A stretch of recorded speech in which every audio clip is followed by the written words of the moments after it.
నమస్తే అండి. నమస్తే మ్యామ్. జనరల్‌గా ఎనీమియా రక్తహీనత వచ్చిందని చెప్తూ ఉంటారు. మహిళల్లో ప్రధానంగా ఈ సమస్యని చూస్తూ ఉంటాం. ఎందుకు అసలు ఈ సమస్య?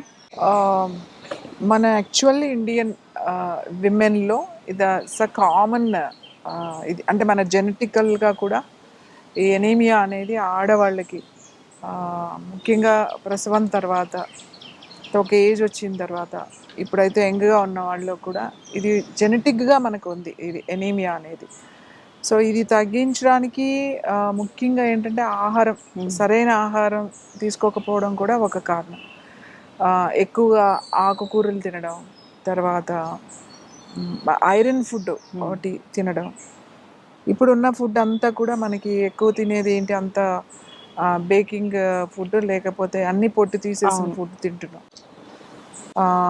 ఈ డెఫిషియన్సీ ఆల్రెడీ ఉంది మీకు అని అనుకుంటే దీనికి చాలా ఇంపార్టెంట్ ఏంటంటే మంచి ఆహారం. అంటే రాగి జావ ఒకటి, రాగి జావ చాలా ఎనీమియాని బాగా తగ్గిస్తుంది. రోజు ఒక గ్లాస్ చక్కగా బెల్లం కానీ ఏదైనా వేసుకొని అది తాగొచ్చు. లేదా మజ్జిగలో కూడా కలుపుకొని తాగొచ్చు, లేదా ఒట్టిది కూడా అలా తాగొచ్చు. రాగి జావ అనేది కంపల్సరీగా. తర్వాత ఇంకా ముఖ్యంగా ఏంటంటే దీనికి ఒక జ్యూస్ తయారు చేసి పెట్టుకోవాలి. ఇది రోజు ఫ్రెష్గా తీసుకోవచ్చు. ఫ్రెష్గా రోజు తీయాలంటే ముఖ్యంగా ఆడవాళ్ళకి చాలా బద్ధకం.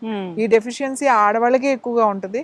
కానీ రోజు జ్యూస్ తీసుకోవాలా అనేది అలా నెగ్లెక్ట్ చేసేస్తారు. అంటే వారికి వస్తే ఆ ప్రాబ్లం వాళ్ళు కేర్ తీసుకోరు.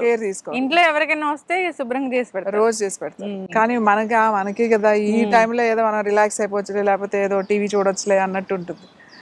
ఎంత మెడిసిన్స్ వేసుకున్నా కూడా మీరు ఆ లాంగ్లో మీరు ఖచ్చితంగా కొన్ని నెలలు మీరు ఖచ్చితంగా మీరు జాగ్రత్త తీసుకోవాలి. ఏం చేయాలి అని అంటే, ఒక టమాటోలు ఉంటాయి కదా, tomato 1 KG, carrot 1 KG, beetroot 1 KG, equal quantity తీసుకొని మంచి వాష్ చేసి ఇవి చెక్కేసి చిన్న చిన్న ముక్కల కింద కట్ చేసేసేసి 3 మిక్సీలో వేసేసేయాలి. 3 కలిపేసేసేయాలి. వేసి బాగా గ్రైండ్ చేసేసి ఆ జ్యూస్ బాగా పిండేసేయాలి. ఆ రసం వడపోసేయాలన్నమాట. మొత్తం పిండేసేసి ఆ ఒట్టి జ్యూస్ వస్తుంది కదా, కేజీ అంటే మీకు బాగానే జ్యూస్ వస్తుంది. ఆ జ్యూస్ని కొంచెం మందంగా ఉన్న ఒక గిన్నెలో పెట్టి ఒక 2-3 నిమిషాలు, ఎక్కువ మరగకూడదు, 2-3 నిమిషాలు వెయిట్ చేయాలి. కేజీ అంటే ఇది 3 కేజీలు వచ్చింది. అప్పుడు ఒక పావు కేజీ పటిక బెల్లం ఉంటుంది. పటిక బెల్లం దొరుకుతుంది కదా, మరీ తెల్లగా మెరిసిపోయే పటిక బెల్లం కాకుండా కొంచెము ఆయుర్వేద షాపుల్లో దొరుకుతుంది అది నార్మల్ పటిక బెల్లం. అంటే మరీ అది దాంట్లో పాలిష్ చేయకుండా ఉంటుంది. అంత పటిక బెల్లం ఒక పావు కేజీ అట్లా దాంట్లో స్టవ్ మీద పెట్టినప్పుడు దాంట్లో వేసి తిప్పుతూ ఉంటే 2-3 నిమిషాలు చాలా, ఎక్కువసేపు మరగక్కర్లేదు దాన్ని. అది కొంచెం ఇట్లా వేడై కాస్త మరుగుతున్నట్టు అన్నప్పుడు ఆపేసేయాలి. ఆపేసి అది చల్లగా అయిన తర్వాత ఒక గ్లాస్ సీసాలో పోసుకొని ఫ్రిడ్జ్లో పెట్టుకోవాలి.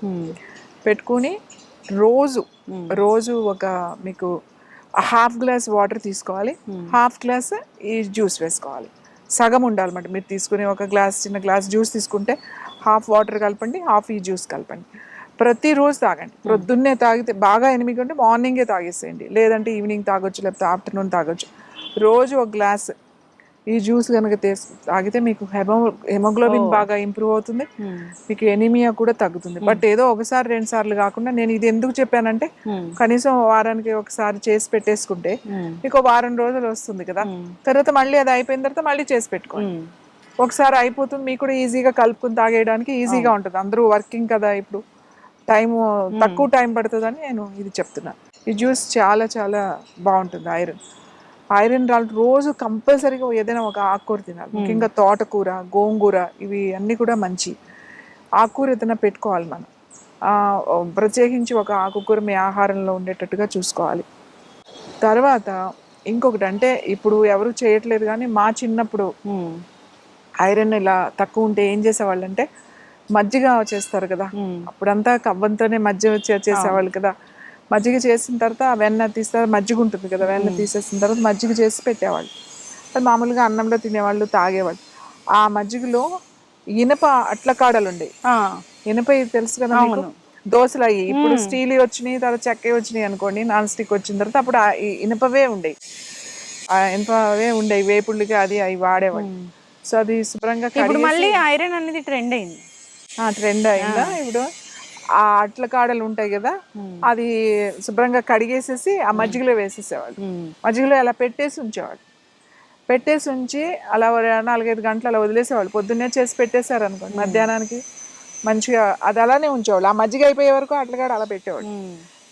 ఎందుకు ఇందులో పెడతారు? మా నాయనమ్మని అడిగిదాను, ఎందుకు అందులో వేస్తారు ఇదనంటే, ఐరన్ బాగా వస్తుంది అంటే. అప్పుడు చిన్నప్పుడు నవ్వుకునేవాళ్ళు, ఐరన్ వేస్తే ఐరన్ ఎట్లా వస్తుంది అని చెప్పేసి. సో దాంట్లో ఆ మజ్జిగ తాగేవాళ్ళు. ఆ మజ్జిగ తాగితే మంచి తొందరగా ఐరన్ ఇంప్రూవ్ అవుతుంది. ఓకే. సో ఆ ఐరన్ అంటే మళ్ళీ అలాంటి ఏమీ లేకుండా మనం రెగ్యులర్ గా యూజ్ చేసేది నీట్ గా ఉంటుంది చూడండి, అది మజ్జిగలో కనుక వేసి పెట్టేసి పొద్దున్నే మధ్యాహ్నానికి చాలా ఉంటుంది. మధ్యాహ్నం సాయంకాలం మీరు అది తీసుకుంటే ఐరన్ బాగా, ఇది యాక్చువల్ చాలా ఈజీ అండ్ చాలా సింపుల్ ఇది రెమెడీ ఇది. అప్పుడు అందరిళ్ళల్లో మజ్జిగ ఉండేది, అందరూ మజ్జిగ తాగేవాళ్ళు కాబట్టి, మజ్జిగ వేసుకునేవాళ్ళు కాబట్టి అది బాగా పనిచేస్తుంది. ఇప్పుడు మజ్జిగ లేవు, ఐరన్ లేదు. ఇప్పుడు తింటే పెరుగు తింటారు, లేకపోతే అసలు తినని వాళ్ళే ఎక్కువైపోయారు. ఇప్పుడు మిల్క్ ప్రొడక్ట్స్ వాడకూడదు, పెరుగు తినకూడదు. మళ్ళీ పెరుగు తినాలంటే పెరుగులో ఏం క్యాలరీస్ ఉన్నాయి, తింటే ఏం జరుగుతుంది, ఎంత వెయిట్ పెరుగుతాము, ఇలా toned milk, skimmed milk, whole milk, ఇలా రకరకాల మిల్క్లు. అదే చెప్తున్నాను కదా, ఎంత సింపుల్ గా ఉండే లైఫ్ ని మనం ఎంత ప్రాబ్లమాటిక్ చేసుకుంటున్నాము అనేది. నిజంగా ప్రాబ్లమాటిక్ గానే చేసుకుంటున్నాం అన్నీ కూడా. అంటే ఒక చిన్నగా మనం ఒక డిసిప్లిన్ లోకి వచ్చేస్తే ఈ బాధ అంతా ఉండదు. సో ఈ ఆకుకూరలు తినటం ఒకటి, ఈ వెజ్ జ్యూస్, నేను చెప్పిన వెజ్ జ్యూస్ ఒకటి బాగా వస్తుంది. అలాగే ఈ మజ్జిగలో ఇది వేసుకుని తాగడం ఒకటి. ఇది చాలా తొందరగా, రాగి విమెన్కి చాలా బెస్ట్ ఫుడ్ రాగులు అని చెప్తామట. మీరు రాగి రొట్టె చేసుకోవచ్చు, రాగి పిండితో దోశలు వేసుకోవచ్చు, లేదా డైరెక్ట్గా రాగి జావే ఒక గ్లాస్ తాగొచ్చు. తొందరగా ఈ ఐరన్ డెఫిషియన్సీ తగ్గుతుంది. అలాగే ఎనిమియా అనేది బాగా తగ్గుతుంది. అయితే ఈ విమెన్ కి ఎలాంటి లక్షణాలు కనిపిస్తాయి జనరల్ గా ఇలాంటి ఎనిమియా? బాగా నీరసం, బాగా ఎనిమిక్ గా ఉన్న వాళ్ళు ఎంత నీరస పడిపోతారంటే పని చేయలేరు, దేనికి ఓపిక ఉండదు. ఇంకా ఇంకా ఏంటి అంటే జుట్టు రాలిపోతూ ఉంటుంది బాగా. పీరియడ్స్ లో ఏమైనా తేడా తెలుసు? పీరియడ్స్ లో కూడా బాగా ఎనిమిక్ ఉన్నప్పుడు, ఆల్రెడీ ఎనిమిక్ గా ఉన్నారు, బ్లడ్ లేదు, కొంచెం ఎక్కువ బ్లీడింగ్ అయ్యే వాళ్ళు, చాలా ఎక్కువ బ్లీడింగ్ అయ్యే వాళ్ళు కూడా ఇది ఎనిమియా అనేది ఎప్పుడూ ఉంటుంది వాళ్ళకి. ఎందుకంటే ఎవ్రీ మంత్ పీరియడ్ లో ఎక్కువ లాస్ అయిపోతూ ఉంటుంది. నార్మల్ గా అయ్యే వాళ్ళకి ఇదేం పెద్ద ప్రాబ్లం ఏం కాదు. ఎక్కువ ఓవర్ బ్లీడింగ్ ఉన్న వాళ్ళకి మాత్రం ఖచ్చితంగా ఇవి జాగ్రత్తలు తీసుకోవాలి. న్యాచురల్ గా కూడా చాలా మందికి డెఫిషియన్సీ ఫస్ట్ నుంచి ఉంటుంది, ఎనిమిక్ అనేది బాగా ఉంటుంది. సో సరైన డైట్ తీసుకోవాలి. అలాగే దీనికి కొంచెం మంచి ప్రాణాయామం అండ్ స్ట్రెచ్చింగ్ కొన్ని ఖచ్చితంగా చేయాలి. అవి కనుక మీరు చేసుకుంటే, మీరు తీసుకున్న ఆహారం కరెక్ట్గా మీకు కావలసినట్టుగా బాడీ అబ్జర్వ్ చేస్తుంది ఇవి చేయడం వల్ల. ఒట్టిగా తిండే కాకుండా కొంచెం బాడీ మీ స్ట్రెచ్చింగ్స్లో కూడా తీసుకోవాలి. ఏదైనా అతి ఐరన్ డెఫిషియన్సీ, కొన్ని మెడికేషన్స్లో కూడా లాంగ్ పీరియడ్ ఆఫ్ మెడిసిన్స్ తీసుకుంటున్నప్పుడు కూడా ఐరన్ డెఫిషియన్సీ వస్తుంది. ఐరన్ ట్యాబ్లెట్స్ కానీ ఇవి రెగ్యులర్గా వాడకూడదు, ఎందుకంటే కాన్స్టిపేషన్ ప్రాబ్లమ్స్, డైజెషన్ ప్రాబ్లమ్స్ వస్తాయి. అందుకని ఏదైనా వేసుకుంటే కొన్ని రోజులే తప్ప ఎక్కువ రోజులు చేసుకుంటే కొలోన్ ప్రాబ్లమ్స్ ఉంటాయి, intestine iron main colon, constipation, ఈ ప్రాబ్లమ్స్ వస్తాయి. ఐరన్ కూడా ఐరన్ స్టార్ట్ చేసిన వాళ్ళకి కాన్స్టిపేషన్ ఇష్యూ అని చెప్తూ ఉంటారు, అవును, లేదా డయేరియా అని చెప్తూ ఉంటారు. అందుకే అవి అసలు చాలా మందికి పడవు. కానీ ఎక్కువ డెఫిషియన్సీ ఉన్నప్పుడు కొంచెం వాడినా కూడా తర్వాత లాంగ్ పీరియడ్ లో మీరు డైట్ కేర్ కనుక తీసుకుంటే ఈ డెఫిషియన్సీ బాగా తగ్గుతుంది.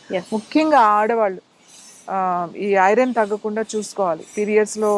తర్వాత ఎందుకంటే నీరసం వచ్చేసి మెమరీ లాస్ అయ్యి, విసుగు, ఓపిక లేకపోవడం, చిరాగ్గా అనిపిస్తూ ఉంటుంది, ఏ పని మీద ఫోకస్ పెట్టడం అంటే కాన్సన్ట్రేషన్ చేయలేకపోవడం, ఏకాగ్రత ఉండదు.